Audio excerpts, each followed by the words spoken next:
Look, if you had one mask, one opportunity to imagine everything you ever wanted in one moment, would you wear it or just let it slip? Mom's spaghetti.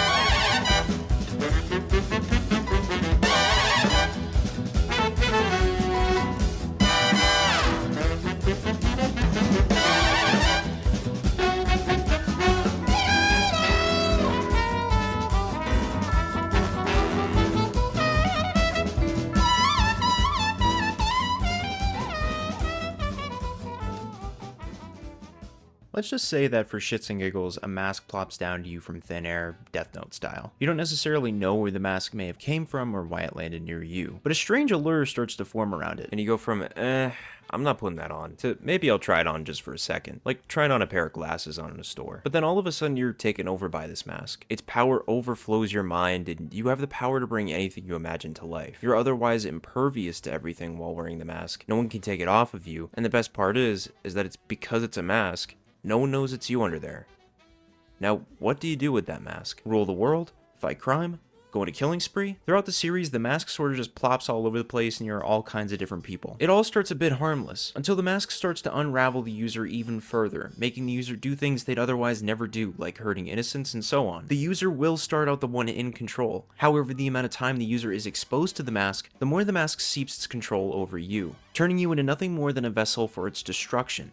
Now, this mask goes from person to person time and again, until it lands on its most compatible user, Stanley Ipkiss. If that name sounds a bit familiar, it's because Jim Carrey plays Stanley Ipkiss in the movie. The movie, I'd say, is a bit faithful to the comic by showing how the mask operates, but that's really as far as that goes, because it's altogether entirely different. By one of two things. It's carnage and Stanley Ipkiss. This comic is so distinctive in its gore, it's astounding. The movie's really toned down this factor a ton, but when I read this for the first time, I was really taken aback by some of the disturbing imagery. Faces torn off, bodies contorted, and so much more it makes me sweat just mentioning, because YouTube will pull the trigger on me if I go on. It's genuinely the stuff of nightmares. Stanley Ipkiss is still a loser like he is in the movie, but instead of Stanley finding the mask in the river after wallowing in self-pity, the story follows Stan within a pawn shop buying the mask from the owner for a whopping $135, leaving the pawn shop with the mask in possession to find bikers trashing the guy's car. Stan instinctively yells at the bikers for the mess they made in a very foul manner, so the bikers turn right back around and kick the living shit out of him for talking out of turn.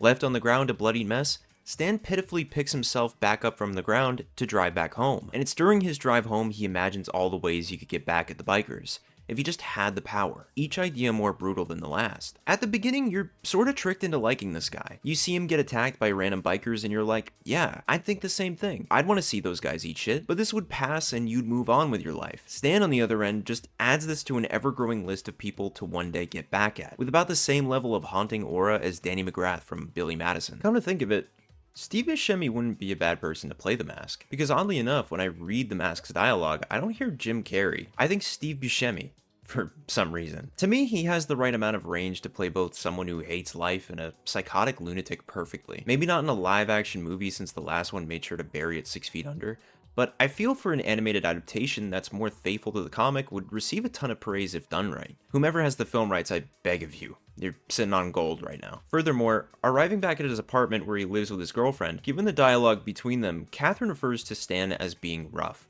always moody, always changing.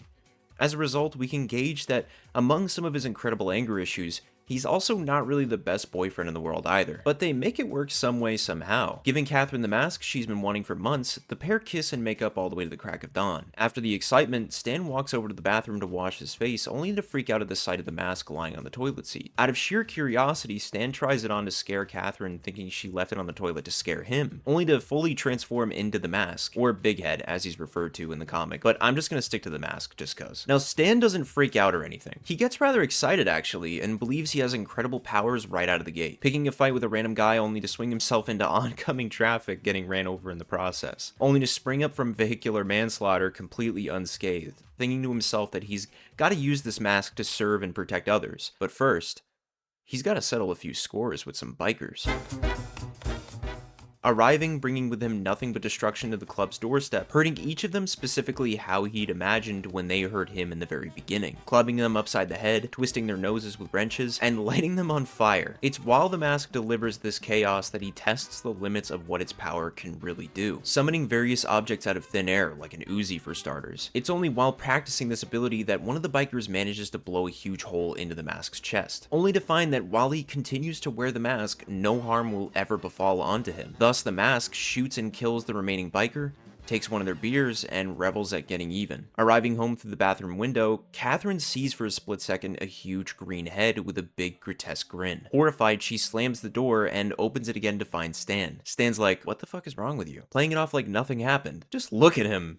Look at that villainous grin he has. So she gaslights herself into thinking that she must have been dreaming, because surely there wasn't a man with a big huge green cartoon grin in her apartment. After which, Stan frantically searches for his list of people to get back at for more revenge. Catherine picks up on this psychotic behavior and calls Stan out for it, only to be met with Stan's horrifying ferocity, till Stan somewhat composes himself and heads out with the mask. Now, I said Stan is the perfect host for the mask simply because of this right here. Stan is a guy that gets angry at the slightest inconvenience. He holds grudges and harbors hatred for quite honestly everything. So what better host for the mask to destroy everything than a person who hates everything? They're perfect for each other. Stan pays a visit to the mechanics that had always fixed one problem, only to create 3 more to keep getting business, promptly shoving a muffler into each of them, leaving them both horrifically contorted. Stan then pays a visit to his old English teacher, Mrs. Gazzo, to brutalize her in front of the students for embarrassing him when he was their age, horrifically suffocating her to death. Additionally, the mask goes around the city tormenting each of his targets for days, which quickly raises the attention of the authorities, dubbing the mask the Big Head Killer, and a Detective Kellaway in charge of the investigation. So after a long hard week of killing, Stan finally decides to hit the hay and figures that when he wakes up, he'll finally start going out as a superhero. Only while sleeping, Catherine figures that the mask has something to do with Stan's psychotic behavior, deciding to throw the damn thing away. When Stan awakes, he searches all over for the mask like a Nick addict trying to find their jewel, and freaks out when Catherine confesses to throwing it out, telling Stan that he's changed for the worse inside of just a month, and figured that if she threw the mask away, Stan would somehow get better. So Stan plays along and tells Catherine that he's got some anger issues to work out, but that he just needs some time to figure everything out, only to rush right back to the TV to laugh at his victims and continue to write down names. Catherine sees this and kicks the sicko out of the apartment. The funny thing to add is that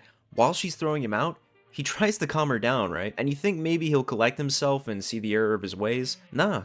He just asks for the mask back. So later at night, Stan climbs up to the bathroom window to steal back the mask from Catherine, only for his plan to go immensely wrong, leading to Catherine knocking him out, the police arriving on the scene, and Stan reattaining the mask. Stan puts on the mask and tells the cops to get out of the house. One of the cops chooses to ignore Stan's demand and is met with a lamp smashed over his head, and also kills one of them by shooting them. After which more cops arrive to the scene, and to evade them, Stan disguises himself as the old lady that owns the apartment building, telling the officers where all the commotion is going on. In the midst of the chaos, the mask's cover ends up getting blown, leading him to pull out a bazooka and blows up the cops that are after him. He then goes on to trick more of the cops by shooting another cop, thinking that the cop they shot was Big Head in disguise, and almost gets away with this until one of the cops realizes that the sergeant was still alive, even though he was blown up by a bazooka right in front of them, in which the mask, in pure frustration, slaps the other cops because of them just being a tad bit too smart for him. Meanwhile, Lieutenant Kellaway, who will turn out to be more important later, is alerted about Big Head, and is told that he isn't going to be easy to catch, where he then responds that he came prepared. However, at the rooftop of the apartment, the cops attempt to find the mask, while the mask is using his reality-breaking powers to kill all of them, traveling from different panel to panel, all in various mind-bending ways. That's only until Kellaway arrives with an army of cops. Met with a barrage of bullets, he falls off of the building, but just stops himself in midair, landing safely on a police car. The mask then takes the car on a joyride alongside a dude stuck in the back that he just sort of forces to tag along through the chaos by blowing up a few cop cars, breaks through a convenience store, and then purposely crashes the car with the poor guy still in the back, where the mask then appears on the top of Kellaway's car and starts smashing an axe over the roof. Kellaway, driving, attempting to swerve the mask off from the car roof, drives him into a police roadblock, but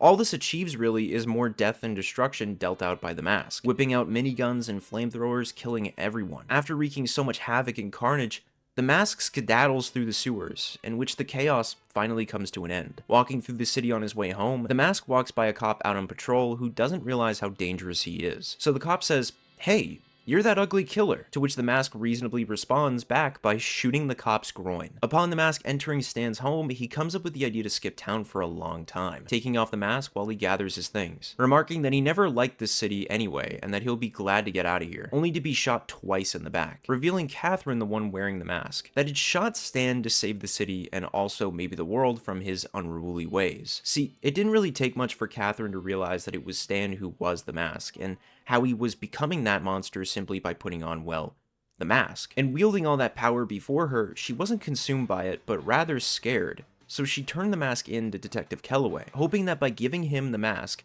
that he'd safeguard it, so no psycho would ever cause that amount of chaos ever again. Now, at first, Kellaway thought that the mask was just a bunch of malarkey conjured up by Catherine from the trauma inflicted upon her by the mask. But bringing it home, the same allure happened again, and Kellaway would put on the mask. Only Kellaway's response to the mask turned out to be altogether entirely different from Stan's. And for me personally, I feel like the real comic sort of begins here. It goes beyond revenge and chaos and finds itself with the detective just being selfless with the mask, while doing everything he can to resist the mask's urges to a mass destruction. It gives the story a real sense of stakes. Like, will Kellaway be able to hold back the chaos and remain a hero, or will the mask ultimately consume him? There are times when the mask kind of briefly lets loose some of its brutal nature, but Kellaway only directs that destructiveness onto crime, not just anyone who ticks him off. It's also for that he became my favorite user for the mask, only because I really used to like characters that cause chaos. But after reading so much of it, it kind of grows a bit stale. There isn't really anything you can do with a character that can just end the world and then go on, because the world is ended. There's nothing really more you can add to that. So I can find appreciation for a character like Kellaway. You feel like he's a ticking time bomb just waiting to go off, but never will, because deep down his inner soul is so good he rarely ever crosses the line. And it really only ever gets to that tipping point when the mob sets out on killing the mask, and his boss rags on him for not solving the case and acting like he's running on 1.3 hours of sleep every day, leading him to ultimately lose his position, causing Kellaway to go a bit over the edge. Coinciding with this plotline, the mob, hurting from Kellaway's endeavors as the mask, hire a guy called Walter. Walter's a really cool guy. He's big and tough and really interesting. Walter's this overarching guy that never has any dialogue throughout the comic. Yet when he appears, he's intimidating as all hell. He's the kind of guy who punches metal for fun, or hammers nails in his hand to get a quick dopamine boost. Oh my god, that's so fucking real. And proves to be the only guy that can go toe-to-toe with the mask, simply because he's just honestly pure power, and the reason that is, never really gets explained. But I love that. Not everything has to.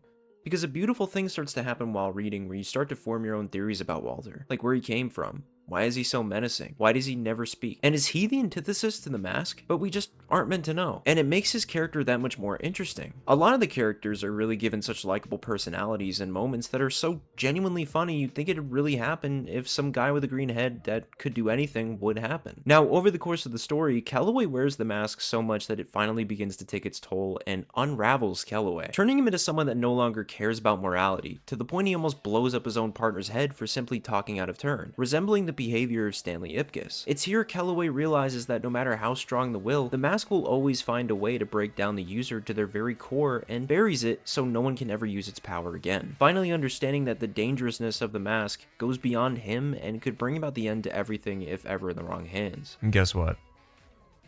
It ends up in the wrong hands. As another loser ends up with the mask, and upon given the power, seeks to become the only crime boss in town, wiping out all competition without a care for who will end up in the crossfire. Catherine sees this on the news and is like, I'm gonna rizz him up and get that mask back. Which he ends up reluctantly doing, because the guy's never had any action since all his life he got picked on for having a stutter and could never quite get past that. He just made being the guy that'd get picked on his defining personality. But with the mask, he could finally be that guy he always wanted to be deep down.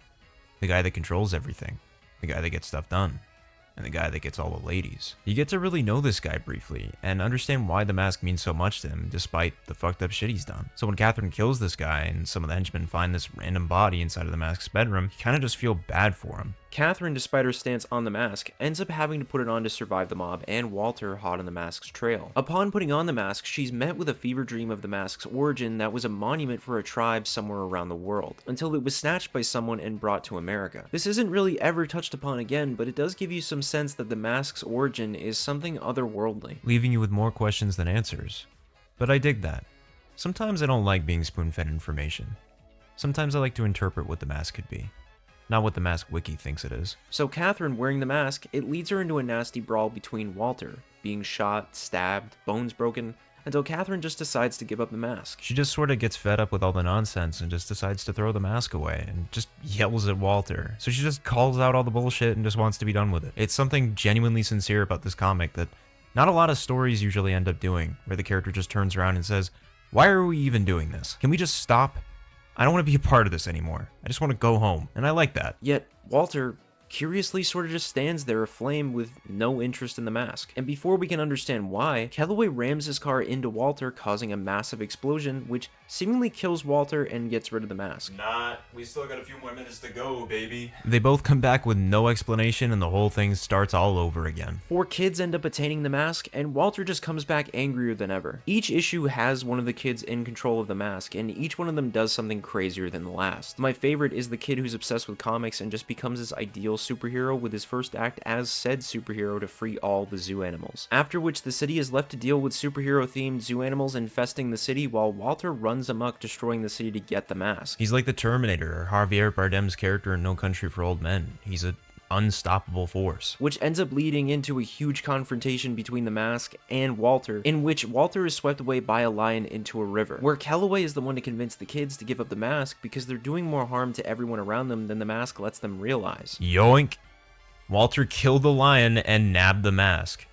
You didn't think it was going to be that easy, did you? He brings it to his face, and it falls down. Walter looks down, picks up the mask again, smashes it into his face, and it falls back down. Walter can't use the mask.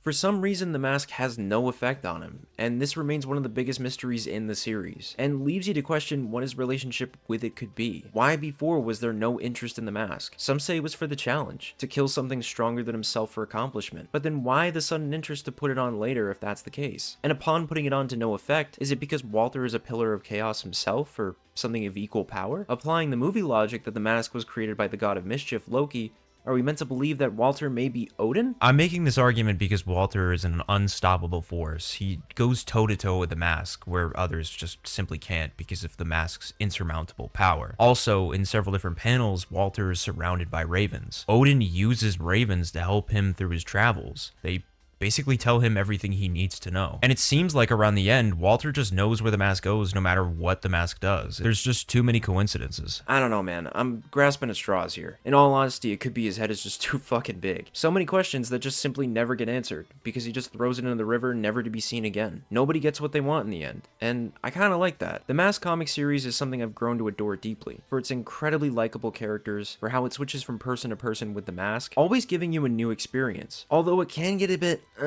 when the mask lands on a character you may not like, but when it lands on that one character, it's mwah, chef's kiss. Some characters will have it for the right amount of time, and some simply don't, but that's okay. I also love the comic for how it leaves you with tons of questions left for your own imagination to answer. And I love it for being a story about the deepest parts of yourself kept locked away, brought to the forefront, showing that those parts are locked away for a reason, because without boundaries and so on, we never know when enough is enough. And the mask is an example of what going too far looks like. When you let something control you, until it tears you apart from the inside out, to the point you look in the mirror and see a stranger looking back at you. It's a blazing piñata of a comic, and most of all, a gem you come across because it was meant to be found by you. The comic is a gift.